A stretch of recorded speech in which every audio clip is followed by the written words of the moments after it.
Hi everyone, today I want to talk about what I was thinking about.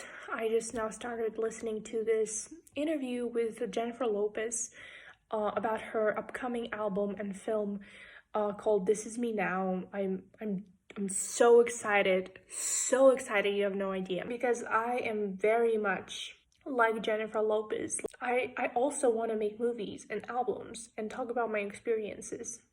So she was talking about it's always about you. When you are not very experienced, when you're young, you're like, oh, this person, disrespected me. Oh, I'm the victim. It's all about other people, It's all about how they disrespected you, how they wronged you, how they love you, how they treat you, how they think about you. It's all about other people and how they perceive you. But when you grow older, you understand that it was all about what you think about yourself, how you perceive yourself, and how you behave, and how it's all about you. Other people are just mirrors, so other people mirror you. So that's why I think that you should not feel like a victim in a relationship, because if you are in a relationship or a situationship, that person is just your mirror. You cannot attract something that you are not like. If I am this, I cannot be with someone who is completely different. Some parts of you definitely mirror, or like it can be a mirror to mirror, or it can be inverse. So it's like mirror, but like opposites. No matter how, but you are in some way alike, and you are in some way the same. So no matter what relationships you are in, they only reflect your own relationship with yourself. That's an incredible thing, because if you live the life like God, and I mean, knowing that you are the creator, then you will not complain about your relationships, because you know that you cannot be in a situation that has nothing to do with you. If you are very well developed individual, and I mean spiritually, emotionally, psychologically, you cannot be with an abuser. It just cannot, it cannot happen, because that's how universe works. If you live with an abuser, that means you have something to work on, because if you're with an abuser, that means some part of you is an abuser too, in some way, shape, or form. So she was like, it's all about you. It takes an immense amount of pressure when you're like, from up front and from the beginning, you're like, I'm not a saint. I'm not a saint. I'm not at that level where I'm not jealous. I don't get negative emotions. I don't get offended, because that is the level of like divine human being. So divine human being is someone who doesn't get offended, who absolutely takes accountability for like everything that happens in his life, who creates his own life with his thoughts, emotions, actions, who is never a victim, who never gets jealous, because he knows that everything is one. So, and you are not the owner of other person, it's like other person is not your property. So admitting that you are not on that level is very freeing, because you can admit that, yes, I feel that way, and I feel like I've been betrayed, and I feel like I've been taken for granted, or I feel jealous because I feel like only I should receive your love. That ability to admit something about yourself is very freeing, because you're like, nobody can accuse you of anything. Like, they cannot say, like, if I say I'm not a saint and I'm not the, like, whatever version of me that you created in your head, it takes an immense amount of responsibility off of your shoulders, because you're like, well, I never said that I'm perfect. So it's like, I can say something about someone, and other person might be like, oh, so you do judge others. But it's like, I never said that I'm just perfect, and I never said that I'm on that level, you know? So I never said that I'm perfect and you're okay with not being perfect. Because when you do claim the divinity and when you do claim being a saint, we'll have to respond to others who may accuse you of not being that. For example, I thought about maybe on interview I can like say like someone has an awful song, for example. And I may say that. And I know that a lot of people who love that person might be defensive and be like, oh, how could you say that?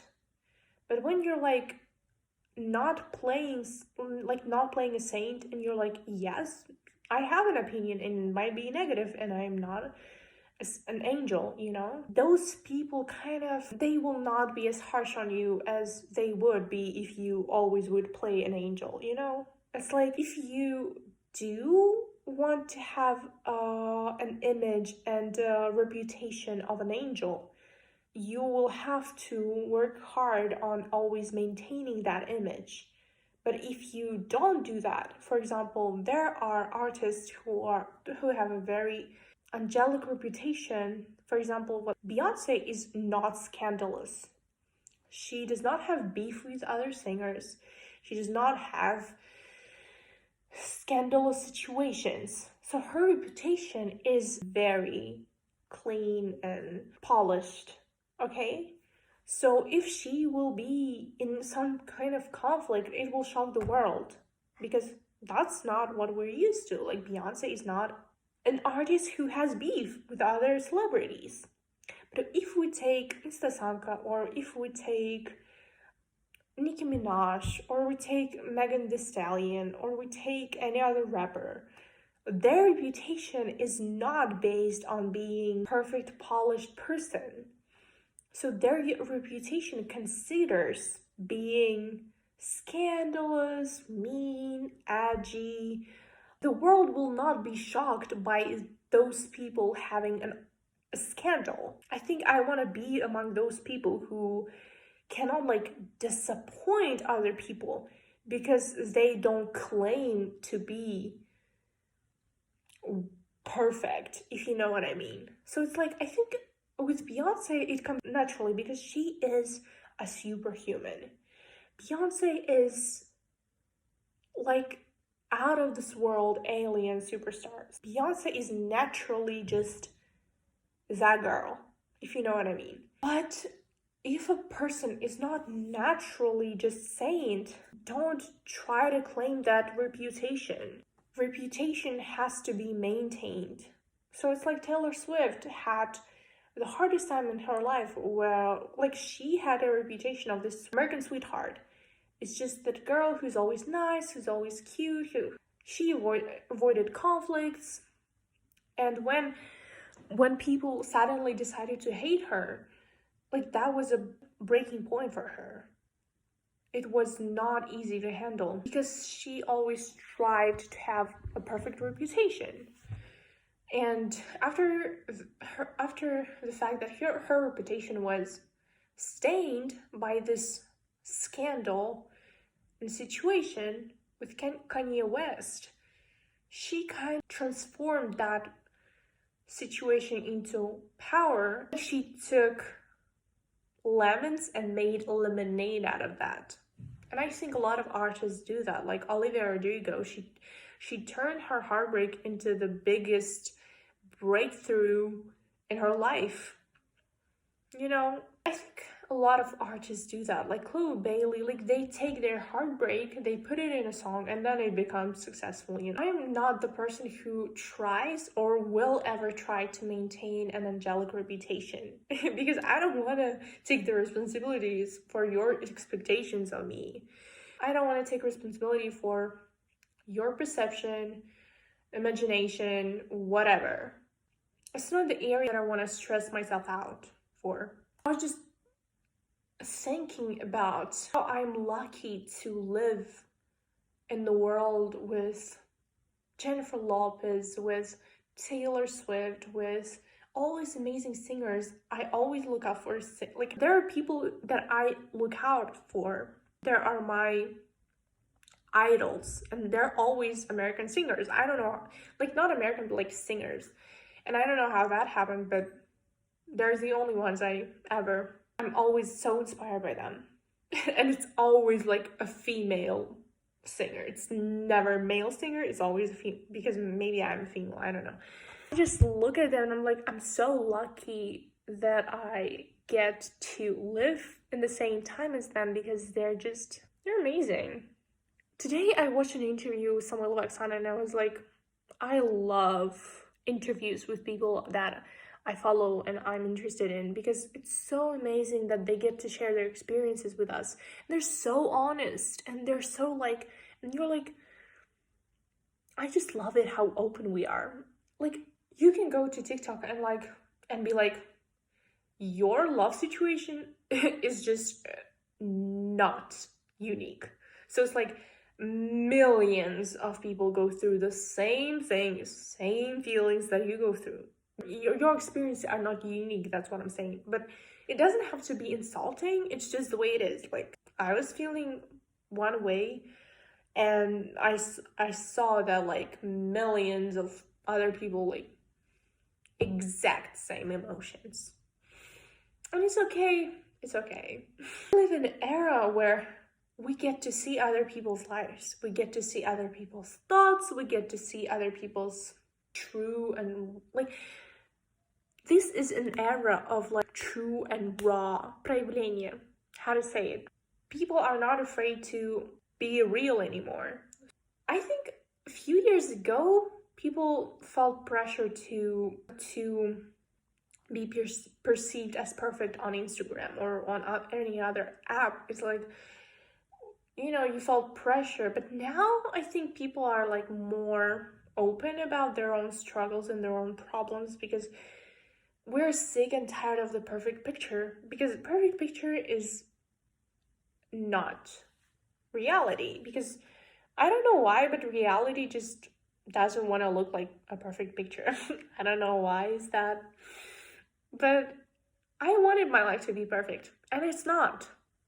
It's perfect, but if we get into spirituality, if we don't look at the spirituality and all these things, I wanted my life to be slightly different. I wanted myself to look slightly different. I wanted myself to be better, to be smarter, to be not so lazy, to be more like go-getter, to be more financially stable. I would want myself and my life to be different. But I guess if life would be very easy, you would have nothing to learn. It would be all just about pleasure, and you cannot learn anything through pleasure. Pleasure is just pleasure.